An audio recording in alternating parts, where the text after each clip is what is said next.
Saudi अरब का बादशाह في المملكة العربية السعودية शाह फैसल اتفقوا على هضم حقوق العرب. मुसलमान दुनिया का वो अकेला बादशाह जिसके एक ही हुक्म से सुपर पावर अमेरिका ने उसके सामने घुटने टेक दिए थे, जिसने फलस्तीन की आजादी के लिए पूरी दुनिया से दुश्मनी ली थी। لن نقبل بتقسيم فلسطين लेकिन जैसे ही शाह फैसल मुसलमान दुनिया का सबसे बड़ा लीडर बना, أو أن يتكدر الشرق. शाह फैसल को उसके अपने ही भतीजे सऊदी खानदान के एक शहजादे ने गोली मारकर शहीद कर दिया।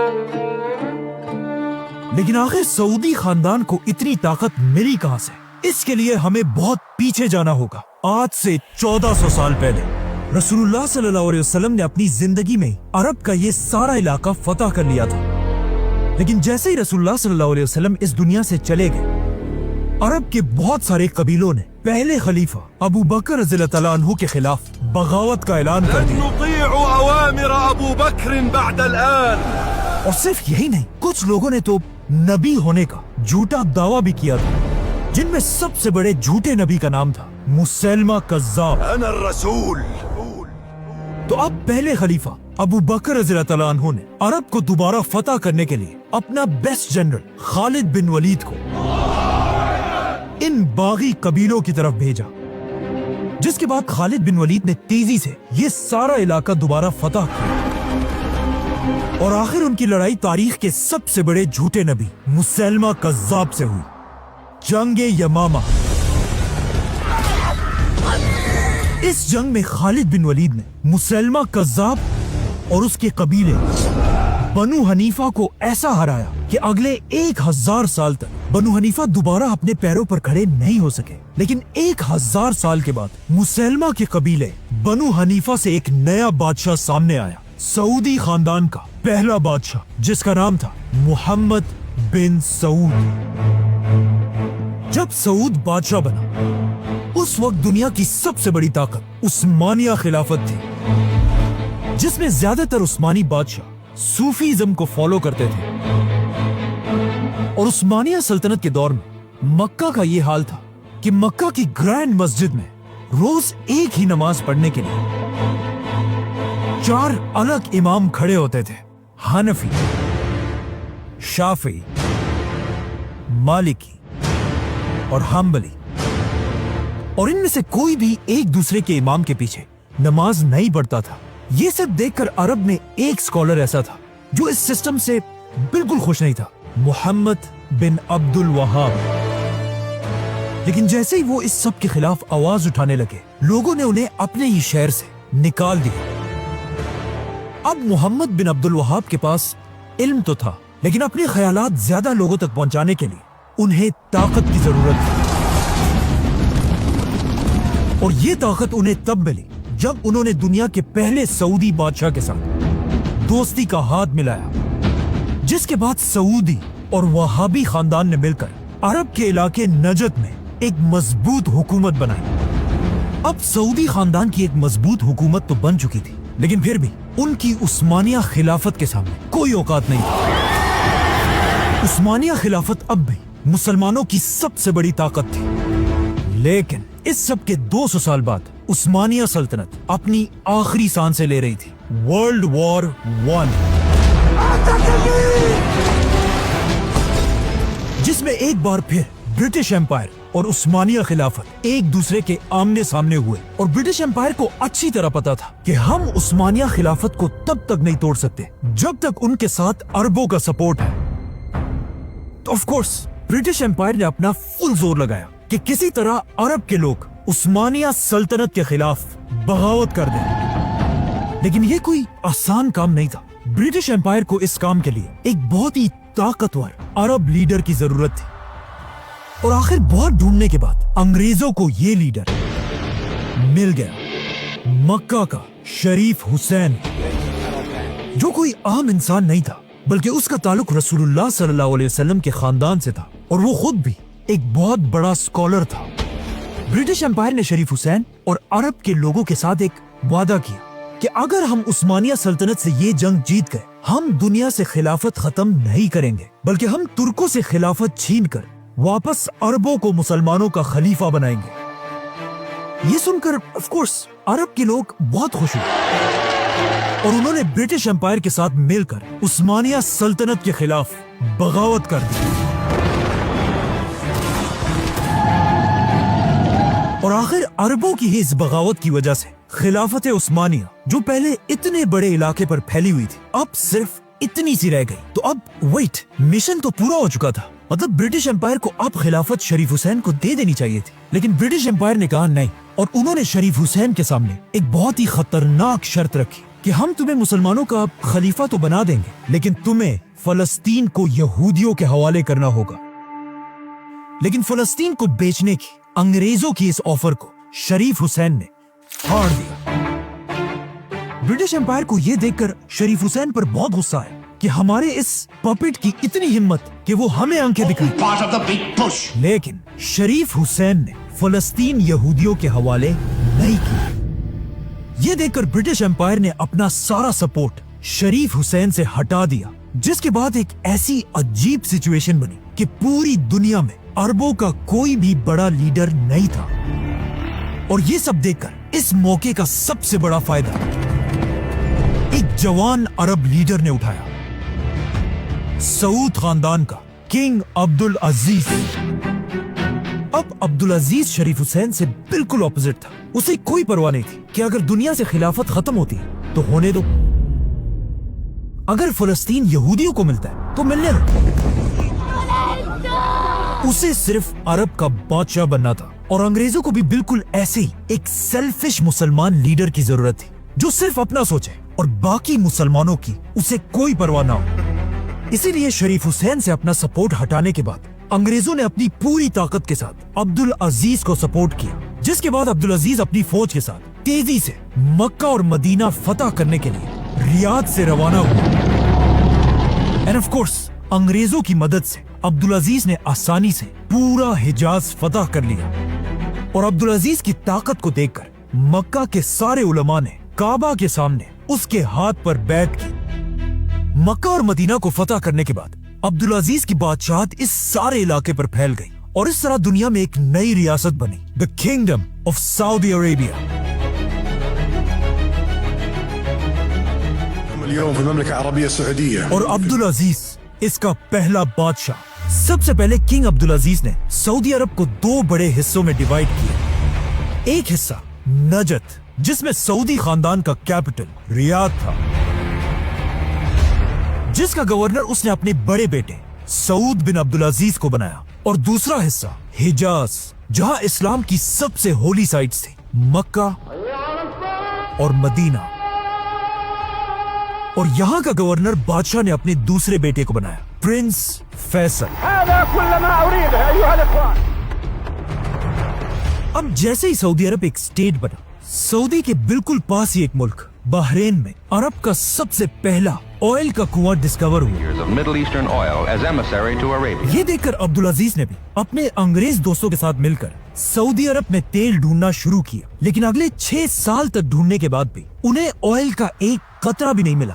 انہی انگریز سائنٹسٹ نے بعد میں اپنی کتاب میں لکھا ہے کہ ایک دن عرب کے ڈیزرٹ سے ایک غریب آدمی ان کے پاس آیا اور ہمیں ہاتھ سے پکڑ کر سعودی عرب کے علاقے دمام کی طرف لے کر گئے، اور ہمیں کہا یہاں پر ڈھونڈو، وہ تمہیں یہیں پر ملے گی، جو چیز تمہیں چاہیے وہ تمہیں یہاں ملے گی۔ اور اس طرح سعودی عرب میں دنیا کی سب سے بڑی آئل کی ڈسکوری ہوئی۔ the world's largest supplier of oil. Now, جیسے ہی سعودی میں آئل کی ڈسکوری ہوئی، عبدالعزیز کی قسمت اتنی اچھی تھی کہ اس کے صرف 1 سال بعد دنیا کی سب سے بڑی جنگ شروع ہوئی، ورلڈ وار 2۔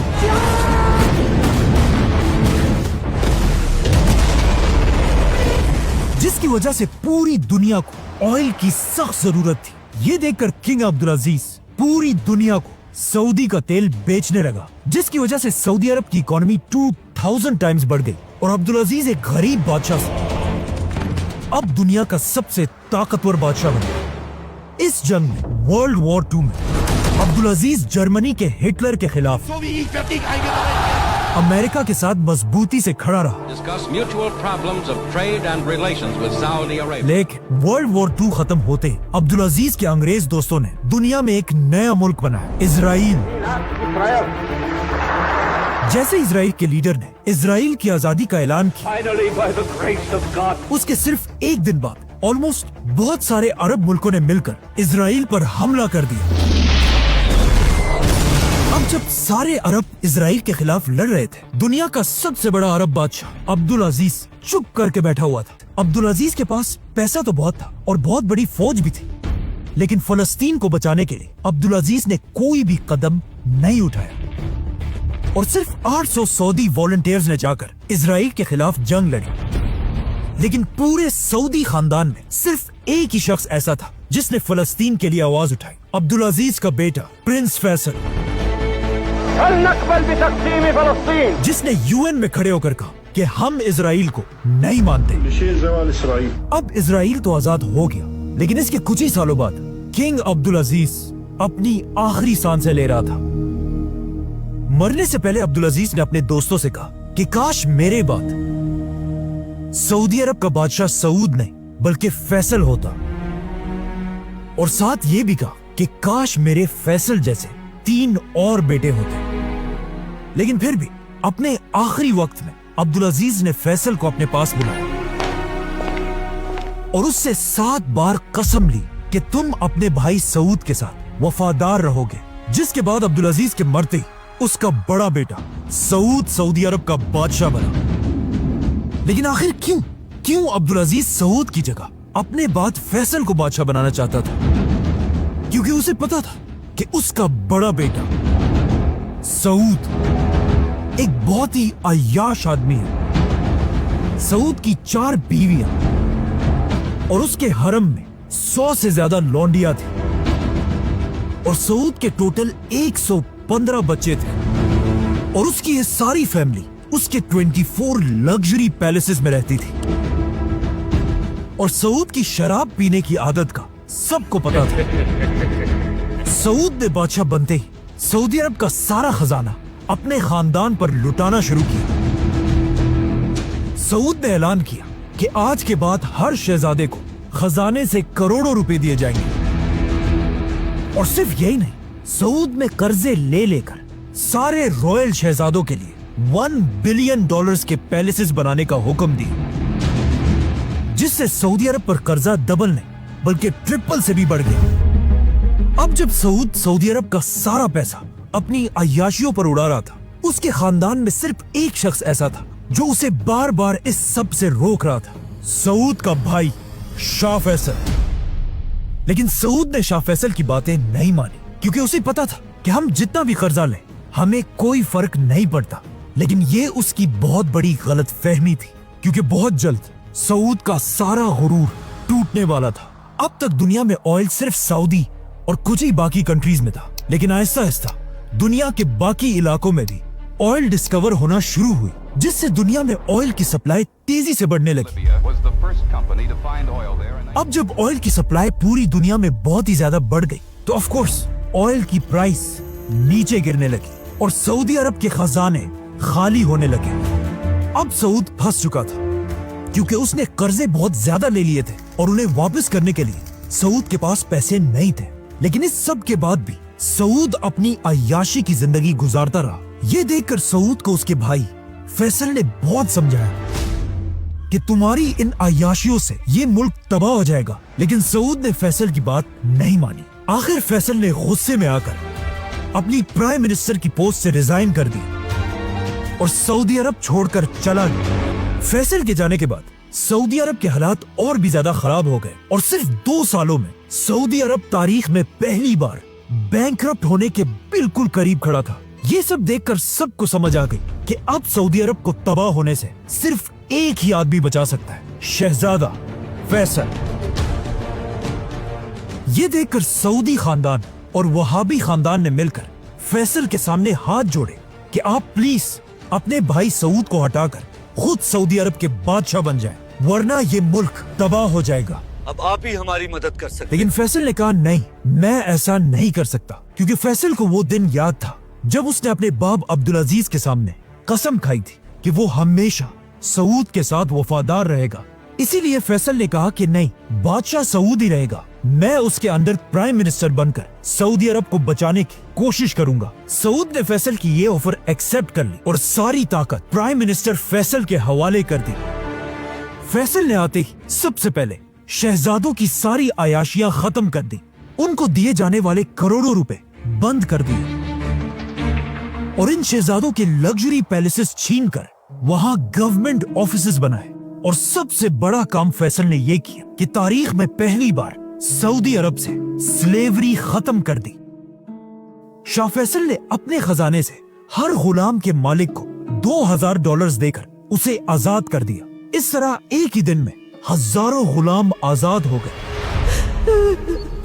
और सऊदी की इकोनॉमी ठीक करने के लिए शाह फैसल ने एक ताकतवर आदमी से कर्जा भी लिया, जो उस वक्त सऊदी का सबसे अमीर आदमी था, जिसका नाम था मोहम्मद बिन लादेन।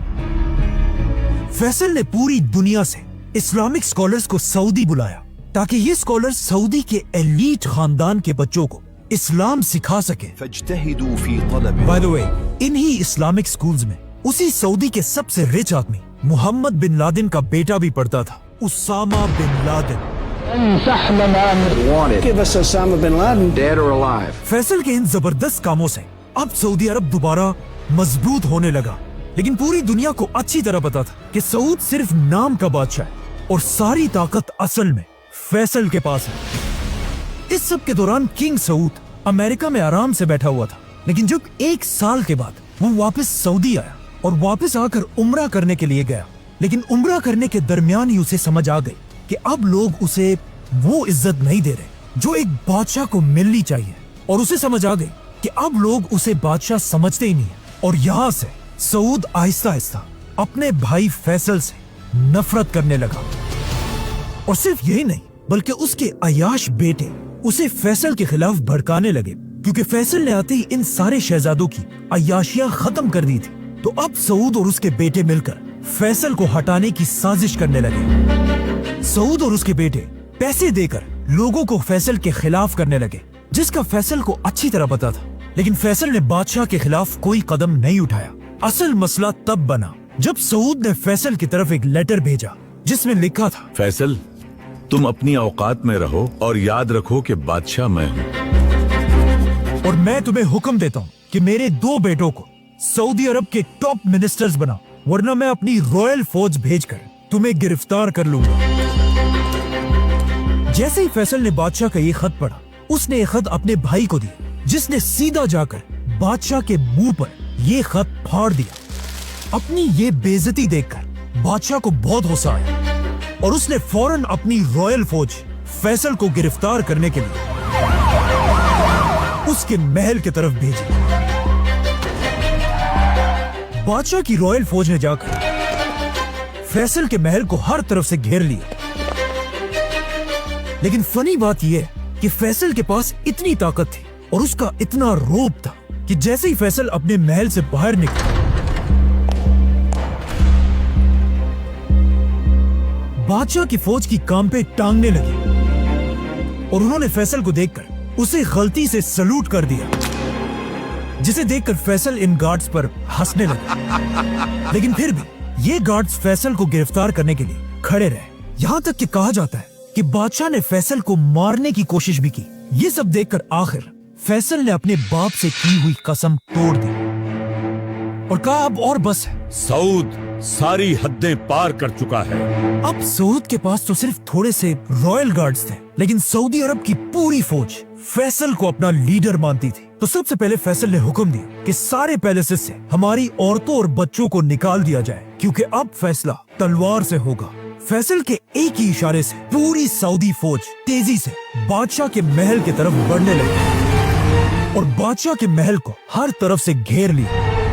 अब फैसल और सऊद एक स्टैंड ऑफ में खड़े थे, लेकिन फैसल की फौज बादशाह से बहुत ज्यादा थी, इसीलिए बादशाह अपनी फौज को लेकर पीछे हट गया और हालात इतने बिगड़ चुके थे कि अब इन दोनों भाइयों फैसल और सऊद का फैसला करने के लिए सऊदी अरब का मुफ्ती आजम मक्का से कैपिटल की तरफ आया, जो वहाबी खानदान का लीडर था। सऊद ये देखकर हैरान रह गया कि उसका अपना खानदान और सऊदी अरब के सारे उलमा बादशाह को छोड़कर फैसल के साथ खड़े थे। लेकिन क्यों, आखिर क्यों सब बादशाह को छोड़कर फैसल के साथ खड़े थे? इसकी दो बड़ी रीजंस है। एक तो फैसल ऑफ कोर्स एक बहुत ही ज़हीन और जबरदस्त लीडर था, लेकिन इसकी एक और भी इम्पोर्टेंट वजह थी। इस सब से 200 साल पहले अरब के दो बड़े खानदान सऊद और वहाबी खानदान ने मिलकर पहली सऊदी रियासत बनाई थी, और आज तक यही दो खानदान सऊदी अरब के सबसे पावरफुल खानदान थे। और फैसल ऐसा अकेला आदमी था जो इन दोनों खानदानों का शहजादा था, क्योंकि फैसल का बाप अब्दुल अजीज सऊद खानदान से था और उसकी माँ तरफा मोहम्मद बिन अब्दुल वहाब के खानदान से थी। इसीलिए अब दोनों खानदानों ने मिलकर बादशाह सऊद के खिलाफ शहजादे फैसल को सपोर्ट किया। आखिर ये सब देखकर फाइनली सऊद अपने तख्त से हट गया और शहजादा फैसल सऊदी अरब का नया बादशाह बना। King Faisal, a desert warrior. أن يتكدر الشرق और बादशाह बनते ही फैसल ने अपनी पहली स्पीच की ونحن حينما نصارع और कहा कि ए लोगों, मुझे अपना बादशाह नहीं बल्कि अपना दोस्त और नौकर समझो, ونحن أيها الإخوة क्योंकि तुम्हारा बादशाह मैं नहीं बल्कि इस पूरी कायनात का सिर्फ एक ही बादशाह है, और मेरा ये तख्त कोई तख्त नहीं, तख्त भी सिर्फ अल्लाह का ही है। अब फैसल बादशाह तो सऊदी अरब के उलमा के सपोर्ट से बना था, लेकिन बादशाह बनते ही शाह फैसल ने कुछ ऐसे काम किए जिससे उलमा फैसल के खिलाफ होने लगे।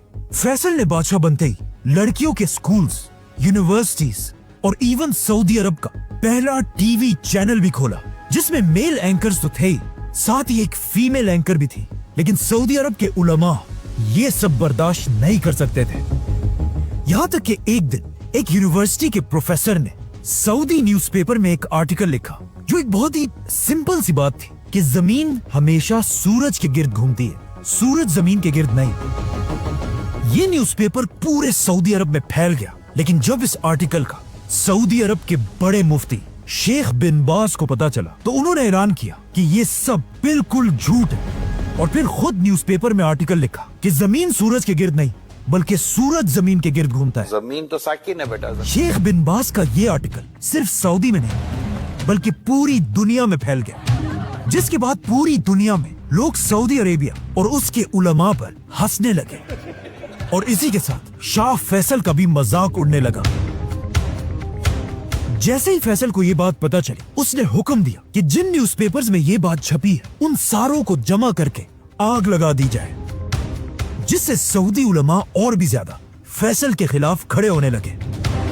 बाय द वे, इस सब के 20 साल बाद एक सऊदी शहजादा पहली बार स्पेस गया, और वहां उसने खुद अपनी आंखों से दुनिया को घूमते हुए देखा, और वापस आकर उसने ये बात मुफ्ती आजम को बताई, जिसके बाद शेख बिन बाज ने अपनी गलती एक्सेप्ट की और उस पर सबसे माफी मांगी। इन शॉर्ट, उस जमाने के सऊदी उलमा इतना सख्त थे कि उन्होंने इवन वनीला आइसक्रीम को भी हराम कह दिया था। लेकिन आखिर सऊदी उलमा और फैसल की जंग तब शुरू हुई जब उसने सऊदी का पहला टीवी चैनल बनाया। एंड ऑफ कोर्स सऊदी उलमा तो टीवी को हराम समझते थे, तो वो हर तरफ टीवी के खिलाफ प्रोटेस्ट करने लगे, यहाँ तक कि एक शहजादे ने जाकर फैसल के टीवी स्टेशन पर हमला कर दिया और वहां पुलिस ऑफिसर्स पर फायरिंग करने लगा। इसी फायरिंग के दौरान एक पुलिस ऑफिसर ने अपने आप को बचाने के लिए इस सऊद खानदान के शहजादे को गोली मार दी और वो मर गया, जो एक बहुत ही खतरनाक बात थी। इस शहजादे का बाप सीधा अपने भाई बादशाह फैसल के पास गया और उसे कहा, ये पुलिस वाला मेरे हवाले करो ताकि मैं इसका सर काट दूं। लेकिन फैसल ने कहा, नहीं, पुलिस वाला तो बस अपनी ड्यूटी कर रहा था, गलती तुम्हारे बेटे ने की थी, और जब तक मैं सऊदी का बादशाह हूं, जो भी कानून तोड़ेगा, चाहे वो शहजादा हो या कोई आम आदमी, उसे सजा मिलकर रहेगी। मतलब अब फैसल ने एक आम पुलिस वाले को बचाने के लिए अपने ही खानदान सऊद खानदान के साथ दुश्मनी ली थी। इस शहजादे की मौत को याद रखें, क्योंकि इसी शहजादे की मौत की वजह से आगे जाकर शाह फैसल को भी शहीद किया गया था। ये सब तो सऊदी के अंदर हो रहा था, लेकिन सऊदी अरब के बाहर भी फैसल आहिस्ता आहिस्ता एक इंटरनेशनल लीडर बन रहा है। Her Majesty warmly welcomed the dignified Middle Eastern ruler. क्योंकि जैसे ही फैसल बादशाह बना, उसके कुछ ही अरसे बाद एक बहुत बड़ी जंग शुरू हुई Pakistan versus India. Why the Indians are so anxious to precipitate this war? जिसमें फैसल ने पाकिस्तान को फुल सपोर्ट किया और पाकिस्तान की फौज की मदद के लिए सस्ता तेल भेजने लगा, जिससे पाकिस्तान और सऊदी एक दूसरे के बहुत ही करीब आने लगे। और सिर्फ यही नहीं, बल्कि पाकिस्तान और इंडिया की जंग के बाद एक और जंग भी हुई, इजराइल और अरबों की जंग। Arab states went to war with the Israelis. अब इजराइल के साथ पहली जंग में फैसल के बाप अब्दुल अजीज ने फलस्तीनियों की कोई मदद नहीं की थी, लेकिन अब जब फैसल सऊदी अरब का बादशाह था, उसने अपनी 20,000 की फौज के साथ फलस्तीन और अरबों की मदद की।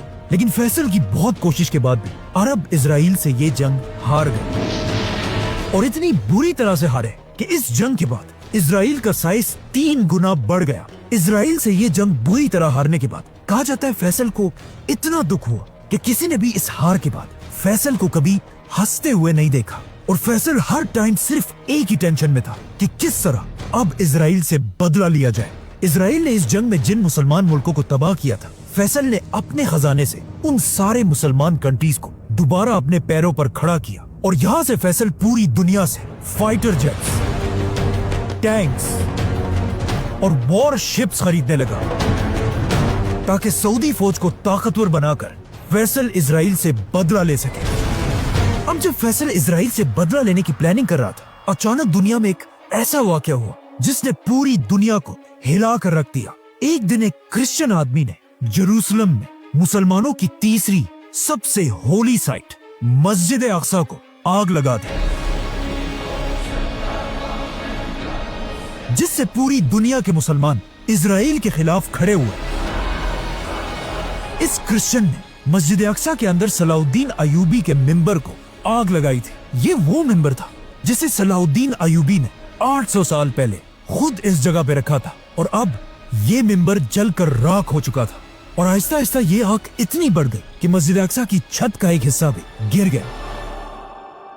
इस सब के बाद जब उस क्रिश्चियन से पूछा गया कि तुमने आखिर ऐसा क्यों किया, तो उसने जवाब दिया कि मैंने ये इसलिए किया कि जीसस क्राइस्ट दुनिया में तभी आएंगे जब मस्जिद अक्सा तबाह हो जाएगी। लेकिन अब इजराइल की हुकूमत की डिटाई देखे कि मस्जिद अक्सा को आग लगाने के बाद भी इजराइल की अदालत ने इस आदमी को कोई सजा नहीं दी, और कहा कि यह आदमी कोई टेररिस्ट नहीं बल्कि एक पागल है। लेकिन अब अगर यही सब किसी मुसलमान ने किया होता तो पूरी दुनिया ने मिलकर उसे टेररिस्ट कहना। Islam does not deserve to call itself a religion of peace. Islam is not a religion of peace. मतलब हमारा टेररिस्ट टेररिस्ट और तुम्हारा टेररिस्ट पागल। अब जब इस आदमी को कोई सजा नहीं मिली, पूरी दुनिया के मुसलमान हर जगह इजराइल के खिलाफ प्रोटेस्ट करने लगे, और सारे मुसलमान इस वक्त दुनिया में सिर्फ एक ही लीडर की तरफ देख रहे थे, सऊदी अरब के शाह फैसल। तो अब ये सब देखकर फैसल ने पूरी दुनिया के मुसलमान लीडर्स को एक जगह जमा होने का हुक्म दिया, और इसी कॉन्फ्रेंस में एक इस्लामिक ऑर्गेनाइजेशन बनाने का ऐलान हुआ, जिसका नाम था OIC, जिससे ऑफ कोर्स फैसल मुसलमान दुनिया का सबसे बड़ा लीडर बना। अब फैसल को मौका मिल चुका था कि वो पूरी दुनिया के मुसलमानों को इजराइल के खिलाफ यूनाइट करे। तो अब फैसल मुसलमान लीडर्स के साथ मिलकर इजराइल पर हमले की प्लानिंग करने लगा, और अचानक 1973 में यहूदियों के सबसे बड़े फेस्टिवल योम किपुर के दिन अरब फौजों ने इजराइल पर सरप्राइज हमला कर दिया। Israelis celebrating the holiday of Yom Kippur. और अरब फौजें हर तरफ से इजराइल के अंदर दाखिल हुई, और इजराइल से ये सारे इलाके फतह कर लिए। इजराइल इस जंग के लिए बिल्कुल भी रेडी नहीं था, इसीलिए इजराइल की फौजें आहिस्ता आहिस्ता मुसलमानों के प्रेशर की वजह से पीछे हटने लगे।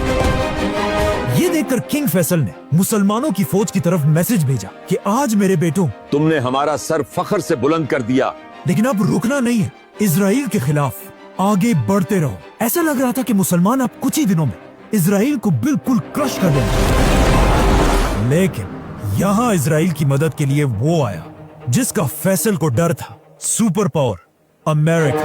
The United States has stood by the side of Israel. अरब की फौज से डरकर इजराइल की प्राइम मिनिस्टर ने अमेरिका से मदद की भीख मांगी, और अमेरिका से रिक्वेस्ट की कि फौरन हमें $1 बिलियन की एड भेजी जाए, जिस पर अमेरिका ने जवाब दिया कि $1 बिलियन नहीं, ये लो $2 बिलियन और जाकर इन अरबों को सबक सिखाया। इसके साथ अमेरिका ने इजराइल को फाइटर जेट्स, टैंक्स और मशीन गन्स भी भेजी और अमेरिका की इस मदद से इजराइल दोबारा अरब फौजों को पीछे धकेलने लगा।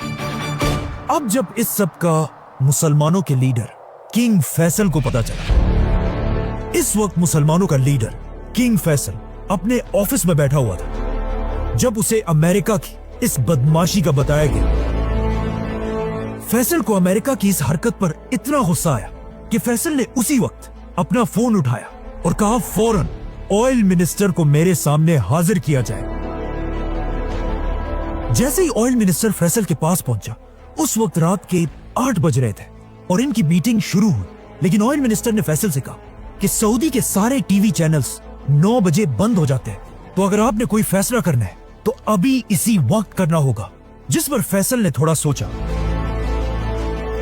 और कहा, लिखो, मैं सऊदी अरब का बादशाह फैसल बिन अब्दुल अजीज ये हुक्म देता हूं कि अमेरिका के तरफ भेजे जाने वाले सारे ऑयल को रोक दिया जाए और आज के बाद अमेरिका को अरब की तेल का एक खतरा भी नहीं मिलेगा। अरब में जिसके पास भी ऑयल था, उन सब ने फैसल के हुक्म पर लब्बैक कहा और अमेरिका की तरफ तेल भेजना बंद कर दिया। और अमेरिका खत्म, बाय बाय, टाटा, गया। क्योंकि अमेरिका अपना 80% ऑयल अरब कंट्रीज से खरीदता था। ये अमेरिका के लिए इतना बड़ा धचका था कि वर्ल्ड वॉर 2 के बाद अमेरिका की इकोनॉमी इतनी तेजी से कभी नहीं गिरी थी। लेकिन फिर भी अमेरिका ने अपने दोस्त इजराइल का साथ नहीं छोड़ा और अमेरिका की मदद से इजराइल अरबों से ये जंग जीत गया।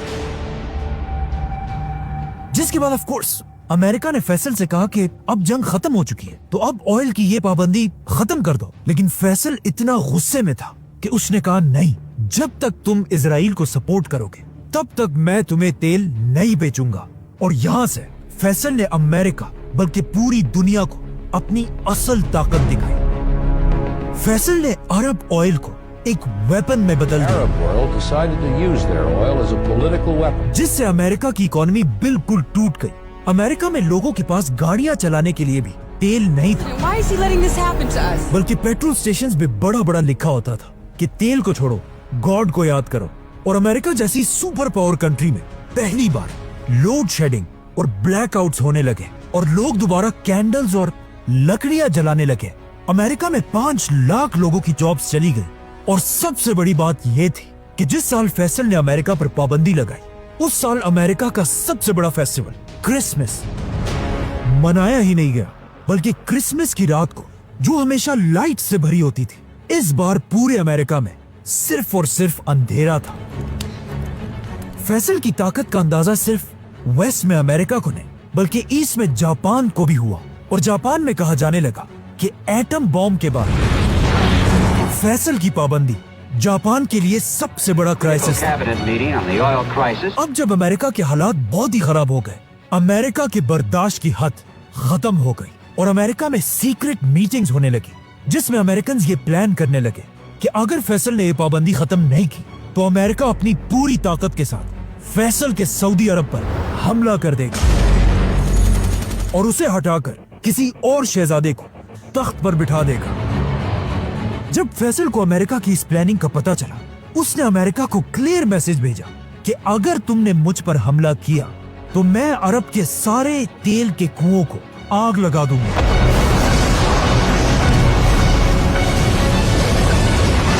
जिससे तुम्हारा अमेरिका तबाह हो जाएगा। ये सुनकर अमेरिका ने फैसल से कहा कि अगर तुम ऐसा करोगे तो तुम्हारा क्या होगा।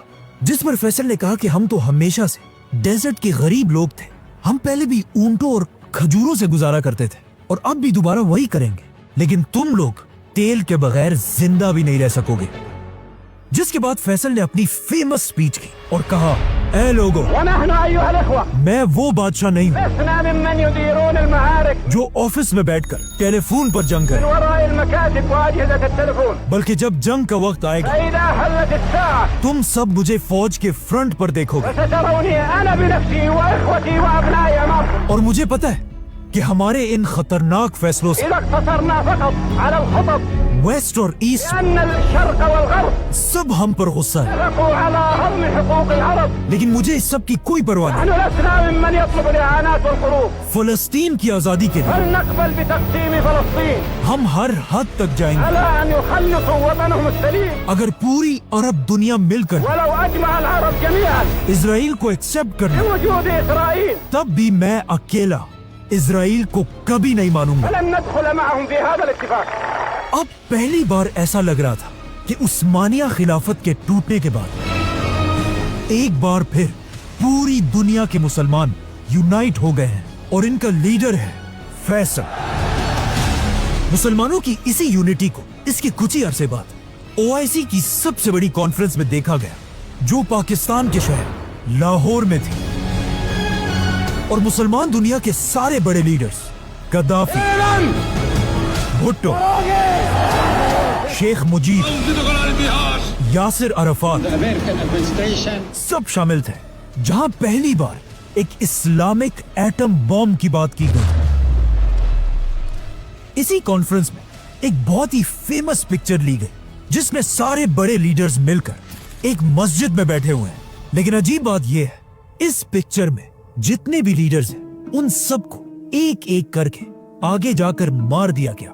जैसे ही फैसल OIC की मीटिंग से वापस आया, फैसल की ताकत इतनी बढ़ चुकी थी कि आखिर अमेरिका ने फैसल के सामने घुटने टेक दिए और अमेरिका ने फैसल के कहने पर इजराइल पर प्रेशर डालना शुरू किया कि वो अरबों के साथ डील कर ले.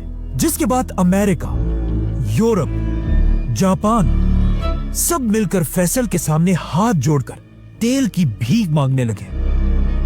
तो अब जब फैसल की डिमांड्स पूरी हो गई, उसने अमेरिका से पाबंदी हटा दी. लेकिन पाबंदी हटाने के बाद भी तेल की प्राइस नीचे नहीं आई. इसीलिए फैसल के दौर में सऊदी की इकोनॉमी तेजी से बढ़ने लगी. जब फैसल सऊदी अरब का बादशाह बना, तब यहाँ की इकोनॉमी सिर्फ $2 बिलियन थी, लेकिन अब फैसल ने उसे $2 बिलियन से $50 बिलियन तक पहुंचा दिया था.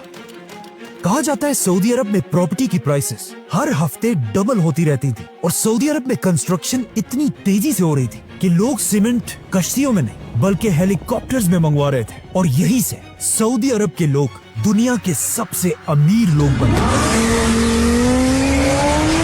अब जब फैसल अपनी ताकत की पीक पर था, कहा जाता है कि ये स्पीच उसकी जिंदगी की आखिरी स्पीच थी.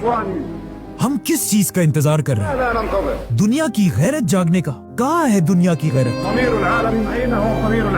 ऐ मेरे भाइयों, मस्जिद अक्सा तुम्हें बुला रही है, तुम्हारी मदद के लिए रो रही है.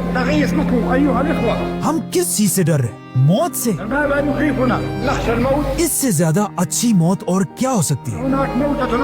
जो अल्लाह के राह में लड़ते हुए आए. और मेरी अल्लाह से दुआ है कि अगर मेरे हाथों से फलस्तीन आजाद नहीं होता तो मुझे इस दुनिया में एक लम्हे के लिए भी जिंदा ना रखे. और ए अल्लाह, मुझे शहादत की मौत दे. और इसके कुछ ही अरसे बाद जब फैसल एक मजलिस में बैठा हुआ था, एक आदमी ने फैसल को गोली मार दी. लोग शाह फैसल को उठाकर हॉस्पिटल लेकर गए, जहां कहा जाता है फैसल के आखिरी अल्फाज ये थे कि मैं अपने कातिल को माफ करता हूँ. फैसल की शहादत की खबर पूरी दुनिया में आग की तरह फैली और हर तरफ लोग रोने लगे. और दुनिया के सारे लीडर्स फैसल के जनाजे के लिए सऊदी अरब पहुंचे, जिसके बाद बादशाह फैसल की नमाजे जनाजा पढ़ाई गई. जब फैसल को दफनाने के लिए ले जाया जा रहा था, लोग उसकी गाड़ी को घेर कर चीख चीख कर रो रहे थे. और ये सारा कुछ उसी टीवी चैनल पर दिखाया जा रहा था जिसे फैसल ने शुरू किया था. और एंकर रो रो कर कह रहा था कि आज पूरी उम्मत मुस्लिमा का बाप मर चुका है. और इस तरह बादशाह फैसल को दफना दिया गया. अब जिस आदमी ने फैसल को मारा था वो कोई और नहीं बल्कि फैसल के अपने भाई का बेटा था. इसीलिए जब वो गन लेकर शाह फैसल की तरफ जा रहा था, किसी ने उसे नहीं रोका, क्योंकि वो खुद भी एक शहजादा था. और जैसे ही फैसल अपने भतीजे से मिलने के लिए उसके पास गया, फैसल के भतीजे ने उसके सर पर 2 गोलियां मारी और फैसल को शहीद कर दिया। शाह फैसल को मारने के बाद जब उसके भतीजे से पूछा गया कि तुमने आखिर क्यों ऐसा किया, तो उसने एक बहुत ही स्टूपिड और अजीब जवाब दिया। उस शहजादे ने कहा, आज से 10 साल पहले मेरे एक भाई ने फैसल के बनाए हुए टीवी स्टेशन पर हमला किया था, जिसके बाद पुलिस वालों ने मेरे भाई पर फायरिंग करके उसे मार दिया था। और मुझे गुस्सा तब आया जब फैसल ने मेरे भाई का बदला लेने के बजाय उस पुलिस वाले को माफ कर दिया। और आज मैंने 10 साल बाद फैसल को मारकर अपने उसी भाई का बदला पूरा कर दिया है। अब क्वेश्चन ये है कि इस शहजादे को अपना भाई 10 साल बाद कैसे याद आया, और पिछले 10 साल से ये शहजादा था किधर? ये शहजादा पिछले 10 साल से अमेरिका में एक अय्याशी की जिंदगी गुजार रहा था और वहाँ क्लब्स, ड्रग्स और गर्लफ्रेंड्स पर अपने सारे पैसे उड़ा रहा था। बल्कि ये इतना अय्याश था कि एक बार अमेरिका में इस शहजादे को ड्रग्स यूज करने पर गिरफ्तार भी किया गया था।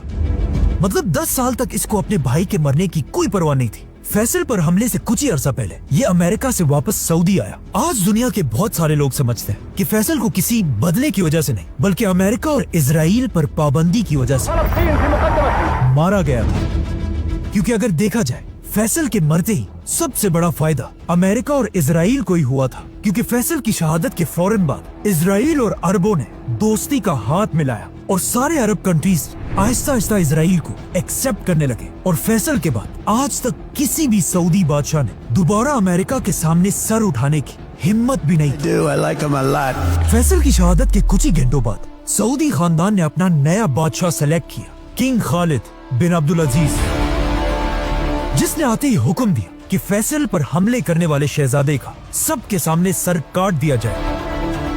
लेकिन नए बादशाह के आते ही मुसलमानों की तारीख का सबसे खतरनाक वाकया पेश आया, काबा पर हमला।